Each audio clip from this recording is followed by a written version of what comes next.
Greetings, fellow humans, and welcome to another video game influences episode with your friendly neighborhood JD Estrada. As you can see by my shirt, and as you can no doubt tell by the music, this video is about The Legend of Zelda.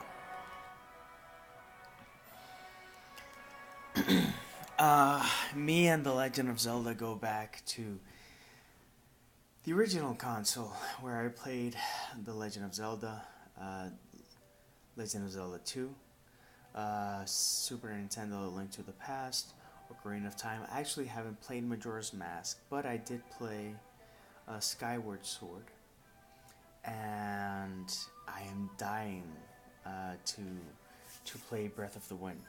I actually haven't played any of the handheld consoles, but that might change in the future because I'm really fond of this series to the level that you guessed it. I love Zelda. I love Zelda on so many levels. Literally, and mazes and dungeons. But what have I learned as a writer, or how did this series influence me as a writer? As with Super Mario, I'm gonna share 10 points of how it influenced me. If you have any questions, by all means, ask down below. But the first point is epic scale. Even from the first video game, the scale of Zelda was pretty huge. It was a big world even by Nintendo standards, original Nintendo Entertainment System standards. And it dared you to go big. You know, I was exposed to The Legend of Zelda before I was exposed to Lord of the Rings or The Hobbit or many other things. The only thing that I've been exposed to that was bigger was Star Wars, and it was just a different type of beast. The second point is the relationship with nature.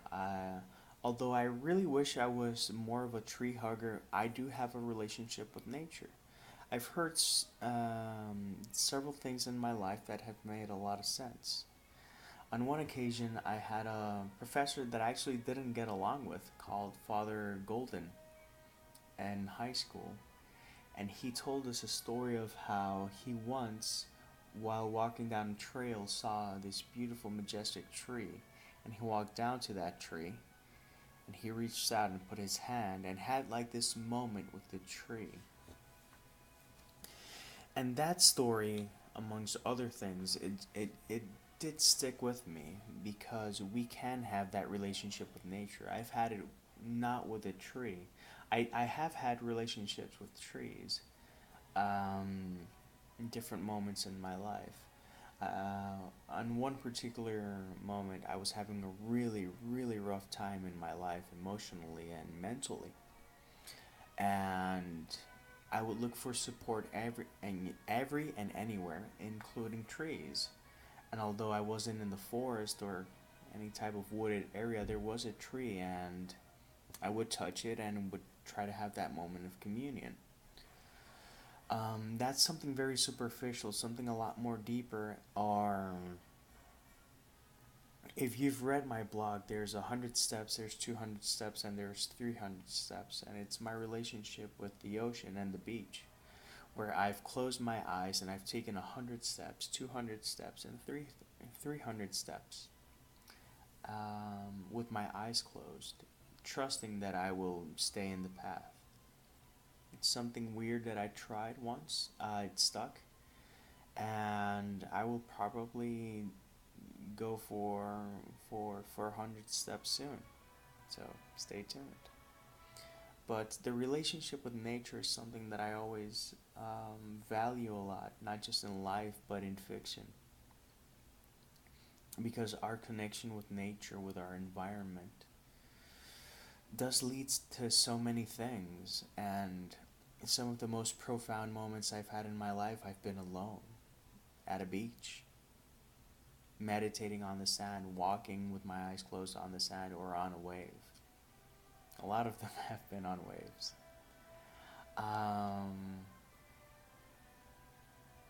And I do make the mention of being alone because sometimes when you're with friends and you're surfing, you want a showboat or you want someone to see. And when you're alone and you have a great wave, that's yours alone. And you can tell anyone that story or you can keep it for yourself. And I often keep it for myself because I'm not an A-plus writer, I'm not an A-plus bodyboarder, but I do have my moments. And I've had a couple of moments when I'm alone that are just profound and completely special and beautiful, that leave me giggling and smiling and saying life is good just because of one wave, just because of 10 seconds on a moving piece of nature that was kind enough to let me hitch a ride. So yeah, the third point about Legend of Zelda and me is the sense of adventure. Every Zelda game is an adventure.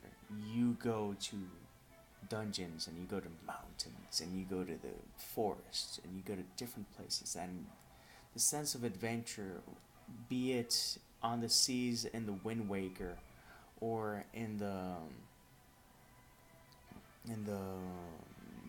mountains on either A Link to the Past or Ocarina of Time, the sense of adventure is always there, and I like that because in fiction that sense of adventure really inspires you to just go for it and just do random stuff.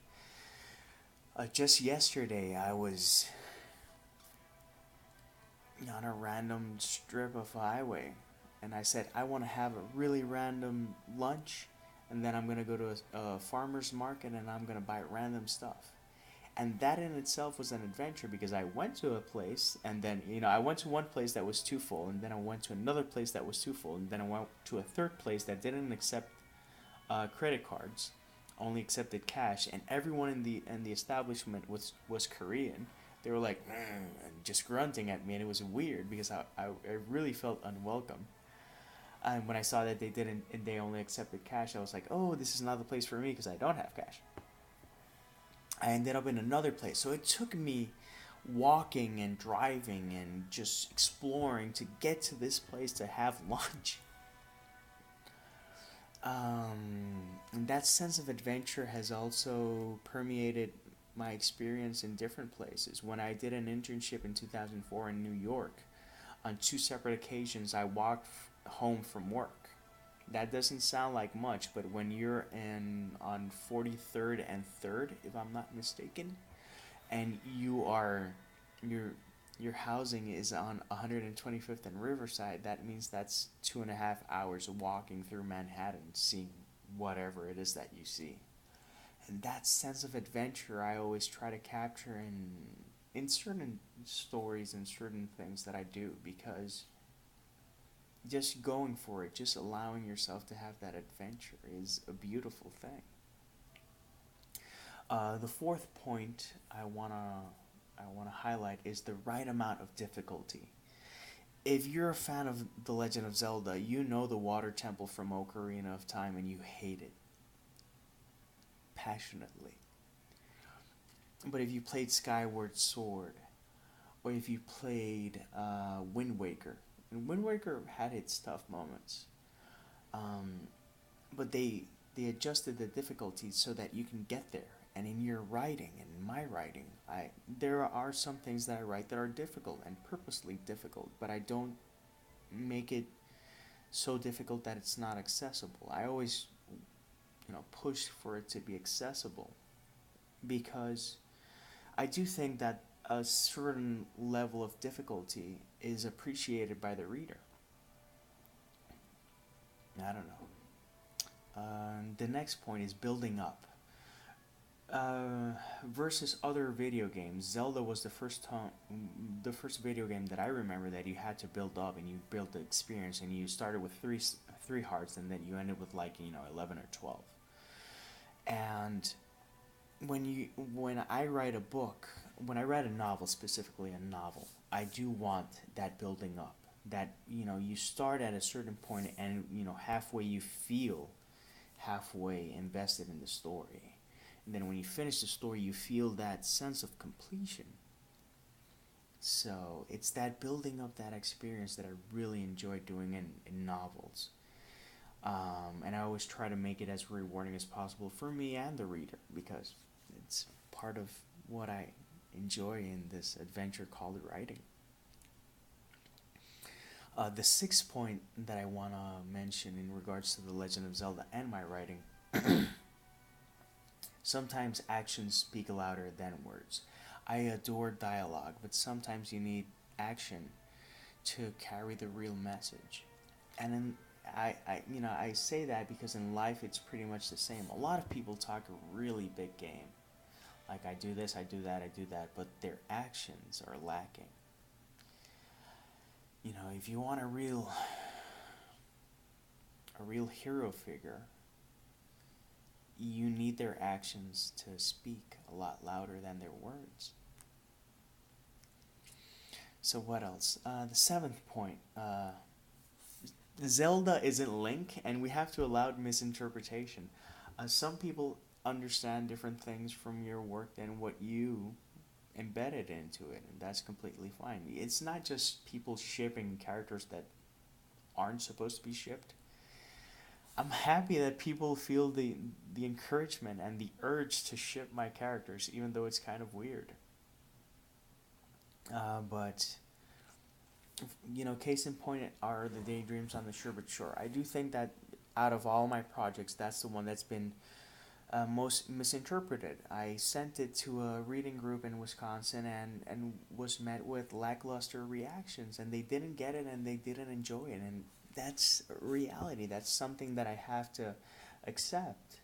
And it's not that I don't believe in the daydreams, it's that they did have valid points, and apart from valid points, it just didn't connect. And as a writer, you have to be willing to accept people not connecting or not understanding or misunderstanding what you're trying to do with the story. It's just the way it is. What else? Point number 8. There are always new ideas. People say, oh, everything's been done. Everything's not been done, and I hate that statement. And I hate that attitude. People, oh, well, you're reshuffling, whatever. No, then challenge yourself. Do something different. Offer me something new. Offer me a line of dialogue that I've never read. Offer me something that will hit me so deep that I don't know what hit me. But don't just, oh, there's no new ideas. That's lazy. That's lazy, complacent language and attitude. And it has no place in literature. Point number 9. It is nice to balance between darkness and light. Zelda, especially, I think Twilight Princess is a good example. That one's one of the darker titles, but it has some really dark moments, and it has some very light moments, and it's always gravitating, and I do enjoy gravitating between light and darkness in a lot of my works, because that's the gray area of life. Life is rarely black and white. Life is 95% of the time gray, and a different degree of gray at that. So embrace the gray and balance yourself between darkness and light, and I think you'll find something you enjoy reading and writing.